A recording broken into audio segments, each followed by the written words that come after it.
Hello बच्चों, welcome to Bright Spark Academy. आज हम क्लास 10th के इंग्लिश का लेसन 1 स्टार्ट करने जा रहे हैं, जिसका नाम है अ लेटर टू गॉड।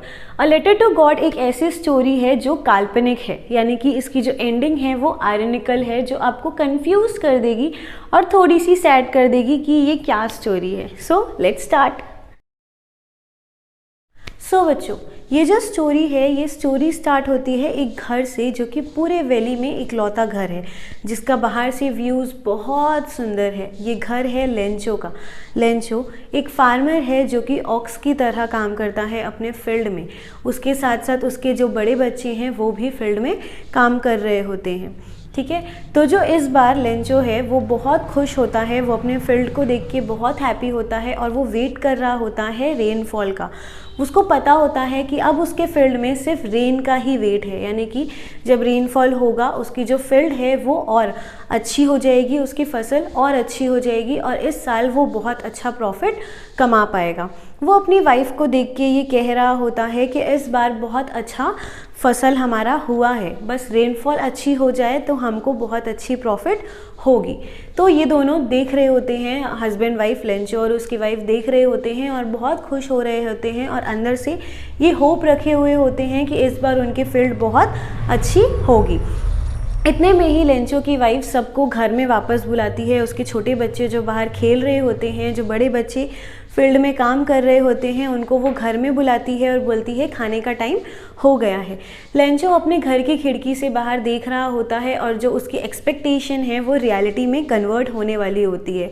बहुत अच्छी, बहुत प्यारी रेनफॉल होने वाली होती है और वो उसको फील करने के लिए अपने घर से बाहर निकलता है और वो उस हैप्पीनेस को फील करते हुए अपनी वाइफ को बोलता है कि देखो, ये जो रेनफॉल हो रही है ये एक काइंड ऑफ सिल्वर है, ये हमारे लिए सिल्वर है। वो रेनफॉल को सिल्वर से डिनोट करता है, यानी कि वो उसकी हैप्पीनेस बता रहा होता है कि जो ये रेनफॉल है उसको कितना प्रॉफिट दे सकती है और वो सिर्फ उसी का ही वेट कर रहा होता है।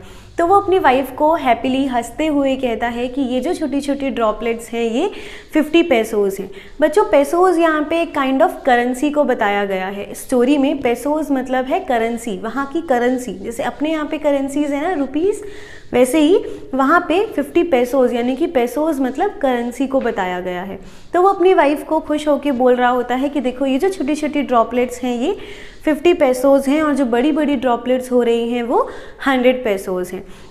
उसकी वाइफ और वो बहुत खुश होते हैं। वो उस हैप्पीनेस को फील करके अपने घर में वापस जा ही रहा होता है, बट सून उसकी जो हैप्पीनेस है वो सैडनेस में कन्वर्ट होती है। हैवी विंड ब्लो होता है, हैवी विंड ब्लो के साथ साथ हेल स्टॉर्म आना स्टार्ट हो जाता है। हेल स्टॉर्म बच्चों, यहाँ पे हेल स्टॉर्म का मतलब होता है ओले। देखिए होगे बर्फ़ के जो गोले पड़ते हैं यहाँ पे भी अपने यहाँ पे, ठीक है। तो जो उसकी सैडनेस है वो बढ़ जाती है, वो ये सोचने लग जाता है कि अब ये हेल स्टॉर्म कब रुकेगी, ठीक है। बच्चे घर से बहुत खुश होकर निकलते हैं। अब छोटे बच्चे हैं, उनको नहीं पता, जैसे अपने यहाँ पे हेल स्टॉर्म आता है तो कैसे अपन खुश हो जाते हैं, अपन घर से बाहर निकल जाते हैं कलेक्ट करने के लिए, वैसे ही छोटे बच्चे घर से बाहर निकल गए थे उस हेल स्टॉर्म को कलेक्ट करने के लिए।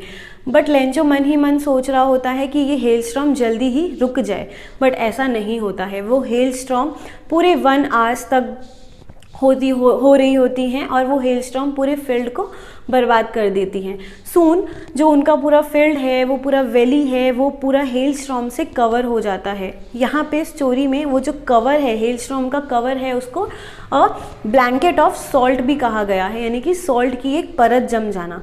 तो लेंचो बहुत अपसेट हो जाता है और अपनी वाइफ को कहता है कि इतना ज़्यादा हार्म तो हमको लुकेस्ट भी नहीं पहुँचाते, ठीक है। एक काइंड ऑफ इंसेक्ट्स होते हैं जो ग्रुप में आते हैं। तो वो बोलता है कि अगर वो भी आके फसल ख़राब करते तब भी हमको कुछ ना कुछ तो प्रॉफिट होता, बट ये हेल स्टॉर्म ने हमारी पूरी फसल को क्या कर दिया है, ख़राब कर दिया है। वो लोग बहुत सैड हो जाते हैं, बट जो उसकी वाइफ है लेंचो को मोटिवेट करने के लिए ये कहती है कि इतना ज़्यादा डीमोटिवेट मत होइए, क्योंकि यहाँ पे भगवान किसी को भी भूखा नहीं सोने देता, भगवान सबको देख रहा होता है। और लेंचो को एक होप आ जाती है। वो ये सोचता है कि हाँ, जब मेरे साथ इतना बुरा हुआ है तो भगवान अपने बच्चों के साथ इतना बुरा नहीं होने देंगे। तो नेक्स्ट मॉर्निंग वो डिसाइड करता है कि अब मैं एक लेटर लिखूंगा गॉड को, अ लेटर टू गॉड। ठीक है, वो लेटर लिखता है गॉड को और अपनी प्रॉब्लम उनके साथ शेयर करता है। वो लिखता है कि इस बार मेरी फसल बहुत ख़राब हुई है जिसकी वजह से मैं अपनी फैमिली को सर्व नहीं कर पाऊँगा, सो प्लीज़ मुझे 100 पेसोस प्रोवाइड कीजिए। सोच रहे हो बच्चों, जिनका एड्रेस अपन को पता नहीं है, जिनके बारे में अपन को पता नहीं है, लेंचो ने उसको लेटर लिखा है। लेंचो उनको ये बोल रहा है कि आप मुझे 100 पेसोस प्रोवाइड कीजिए। लेंचो ये लेटर लिखते ही एड्रेस लिखता है गॉड को, ठीक है, और वो चले जाता है पोस्ट ऑफिस उसको डिलीवर करने के लिए। जैसे ही लेटर पोस्ट ऑफिस में डालता है, वहाँ का जो पोस्टमैन होता है वो लेटर देखता है और लेटर देखते ही हंसने लग जाता है और तुरंत अपने पोस्ट मास्टर के पास लेकर जाता है कि ये कौन है, ये कौन बेवकूफ़ है जिसने भगवान को लेटर लिखा है। पोस्ट मास्टर वो लेटर देखते ही बहुत ज़ोर ज़ोर से हंसने लगता है कि ये कौन है, ये किसने लिखा है लेटर, वो भी भगवान को। बट सून जैसे ही पोस्ट मास्टर वो लेटर पढ़ता है उसको पता चल जाता है, यहाँ पे जो पोस्ट मास्टर है वो एक फ्रेंडली नेचर का आदमी है, यानी कि वो बहुत काइंड है। ऑल्दो वो हंस रहा था स्टार्टिंग में, बट जैसे ही उसने वो लेटर पढ़ा, वो उस लेटर की सीरियसनेस को समझा, तब उसको लगा कि नहीं, जो पर्सन ने लेटर लिखा है वो बहुत नीड में है। तो वो डिसाइड करता है कि उस पर्सन की हेल्प करनी चाहिए। तो वो अपने कलीग से, बाकी लोगों से पैसे इकट्ठे करने की ट्राई करता है। वो अपने सैलरी से भी कुछ हिस्से को डोनेट करता है, उसमें उसको कलेक्ट करता है। बट ऑल्दो वो इतनी मेहनत के बाद भी 100 पेसोस कलेक्ट नहीं कर पाता है, वो सिर्फ 70 पेसोस ही कलेक्ट कर पाता है। 70 पेसोस कलेक्ट करने के बाद वो सोचता है कि अब ये लेंचो को दे देना चाहिए। वो तुरंत उस एनवेलप में 70 पेसोस डालता है और लास्ट में नाम लिखता है गॉड का, यानी कि सोच रहे हो उसने खुद का नाम नहीं लिखा, ठीक है, वरना आजकल तो सब यही दिखाते हैं ना कि भाई हमने हेल्प की, but the post master is so kind कि उसने उसका फेथ को टूटने नहीं दिया। उसको पता था कि अगर उसका फेथ टूट जाएगा तो इन फ्यूचर कोई भी भगवान पे बिलीव नहीं करेगा। तो पोस्ट मास्टर ने डिसाइड किया कि वो जो एनवेलप है उसका वो लास्ट में गॉड की तरफ से ही लिखेगा। नेक्स्ट मॉर्निंग जब लेंचो उस लेटर को लेने के लिए आता है, वो पोस्ट मास्टर से पूछता है कि क्या मेरे नाम से कोई लेटर आया है। तो पोस्ट मास्टर उसको वो लेटर देता है, ठीक है, और वो चुपचाप लेंचो उस लेटर को लेके चला जाता है। अब लेंचो जब घर जाता है और लेटर खोलता है, जब वो एनवेलप खोलता है तो वो शॉक्ड हो जाता है। इवन वो खुश नहीं होता है वो 70 पेसोस को देख के, वो शॉक्ड हो जाता है। क्यों शॉक्ड हो जाता है? वो भगवान से कंप्लेन करने लगता है कि मैंने आपसे 100 पेसोस मांगा था जबकि आपने मुझे सिर्फ 70 पेसोस दिए हैं। वो गुस्से में आके वापस से एक और लेटर लिखना स्टार्ट करता है, जिसको अब वो मेंशन करता है कि आप जो 70 पेसो ही मुझे दिए हैं आज, जबकि मैंने आपसे 100 पेसोस मांगा था, ठीक है। अब वो इस बार भगवान से ये भी डिमांड करता है कि आप जो पैसे हैं वो सीधा आके मुझे दीजिए, क्योंकि पोस्ट मास्टर जो हैं, जो पोस्ट ऑफिस के जो लोग हैं, वो बंच ऑफ क्रुक हैं, यानी कि वही मेरे पैसे चुरा लेते हैं। कैन यू इमेजिन बच्चों, जिन्होंने हेल्प किया उन्हीं को ही बंच ऑफ क्रुक कह रहा है लेंचो, ठीक है।